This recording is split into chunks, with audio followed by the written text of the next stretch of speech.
بسم اللہ الرحمن الرحیم۔ معزز سامعین کرام السلام علیکم۔ معزز سامعین کرام، آج کی ویڈیو میں ہم بات کریں گے حضرت نوح علیہ السلام کے بارے میں۔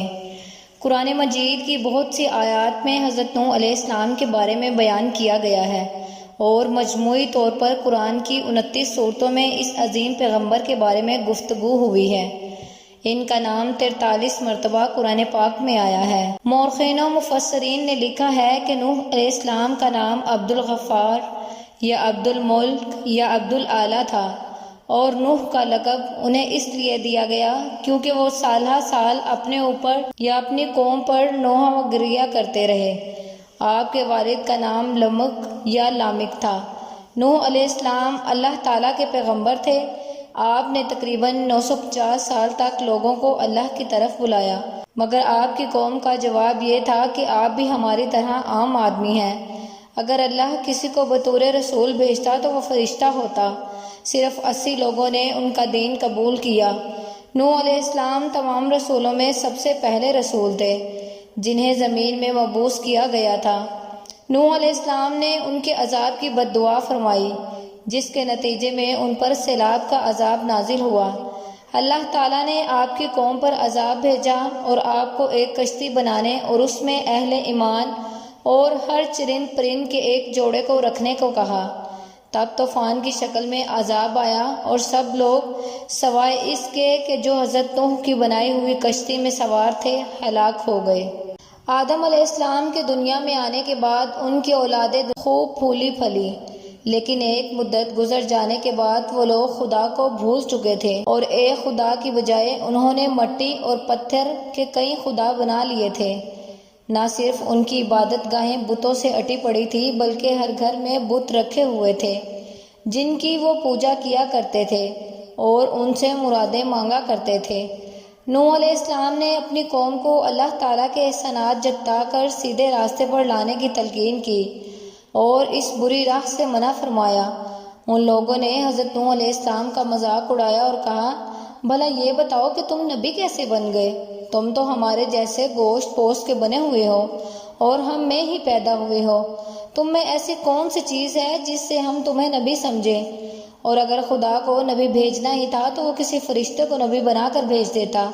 نوح علیہ السلام نے اپنی قوم کو اللہ کے احسانات جتلائے اور کہا، تم کو چاہیے کہ ان بیکار بتوں کی پرستش چھوڑ کر ایک خدا کی عبادت کرو، اور میں اس کی تم سے کوئی اجرت نہیں مانگتا، تمہاری ہی بھلائی کے لیے تم کو نصیحت کرتا ہوں۔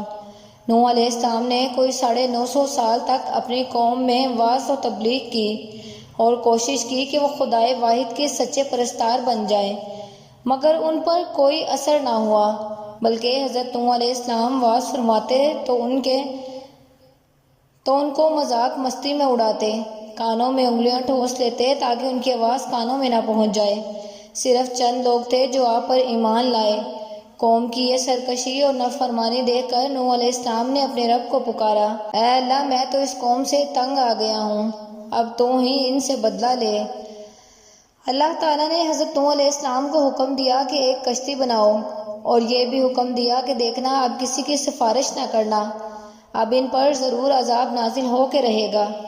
حضرت نوح علیہ السلام خدا کے حکم کے مطابق کشتی میں بنانے میں لگ گئے۔ جب آپ کشتی بنا رہے تھے تو قوم کے لوگ اس کا مذاق اڑا رہے تھے، تانے کس رہے تھے کہ کل تک تبلیغ کر رہے تھے، آج بڑے بن گئے ہو، کشتی بنا رہے ہو لیکن دریا کہاں سے لاؤ گے کشتی چلانے کے لیے؟ حضرت نوح علیہ السلام اپنے کام میں لگے رہے۔ جب کشتی بن کر تیار ہو گئی تو خدا نے حکم دیا کہ اپنے اہل اور ان لوگوں کو کشتی پر سوار کر لو جو مجھ پر ایمان لے آئے ہیں، اور ہر جانور کا ایک ایک جوڑا بھی کشتی میں رکھ لو۔ جب سب لوگ کشتی میں بیٹھ گئے تو خدا کے حکم سے زمین کے سوتے پھوٹ پڑے، اس کے ساتھ ہی موسلا دھار بارش شروع ہو گئی، زمین پر پانی بڑھنے لگا اور حضرت نوح علیہ السلام کی کشتی پانی میں تیرنے لگی۔ پانی بڑھا تو حضرت نوح علیہ السلام نے دیکھا کہ ان کا ایک بیٹا جس کا نام کنعان تھا پانی میں ڈوبنے لگا ہے۔ آپ نے اسے آواز دی کہ اب بھی آ جاؤ تاکہ خدا کے عذاب سے بچ سکو، مگر اس نے جواب دیا، نہیں، آپ جائیں، میں کسی پہاڑ کی چوٹی پر چڑھ کر اپنی جان بچا لوں گا۔ پانی تھا کہ تھمنے کا نام ہی نہیں لیتا تھا۔ دنیا کے نافرمان اور سرکش لوگ اس سیلاب میں فنا ہو گئے، موت کے گھاٹ اتر گئے۔ اور حضرت نوح علیہ السلام کی کشتی جودی پہاڑی کی چوٹی پر جا کر ٹھہر گئی۔ اب خدا کے حکم سے سیلاب تھم گیا اور زمین نے سارا پانی اپنے اندر نگل لیا۔ اب خدا نے حضرت نوح علیہ السلام کو حکم دیا کہ کشتی سے اتر جاؤ، تجھ پر اور وہ لوگ جو تجھ پر ایمان لائے ان پر ہماری رحمتیں برکتیں نازل ہوں گی۔ چونکہ اس طوفان میں دنیا کے تمام لوگ ہی فنا ہو گئے تھے، صرف چند لوگ ہی زندہ بچے تھے۔ اس لیے حضرت نوح علیہ السلام کو آدم ثانی بھی کہا جاتا ہے، یعنی کہ انسانوں کا دوسرا باپ۔ انہی کی اولاد اس وقت دنیا میں آباد ہے۔ نوح علیہ السلام کے 3 بیٹے طوفان میں بچ گئے تھے کیونکہ وہ مسلمان تھے، حام، سام اور یافس۔ مورخین کا نظریہ ہے کہ کرہ زمین کی اس وقت کی تمام نسل انسانی بازگشت انہی تینوں فرزندوں کی طرف سے ہے۔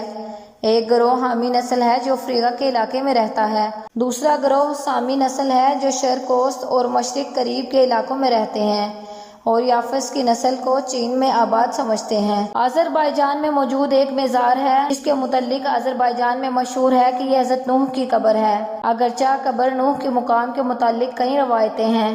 طوفان نوح تمام کرہ ارض پہ آیا تھا یا خاص خطے پر؟ قدیم ماہرین فلکیات کے مطابق یہ طوفان تمام کرۂ ارض پر نہیں آیا تھا بلکہ ایک خاص خطے تک محدود تھا، جبکہ بعض اہل علم کے نزدیک یہ تمام کرہ ارض پر حاوی تھا۔ زمین پر ایسے متعدد طوفان آئے جن میں سے یہ ایک تھا۔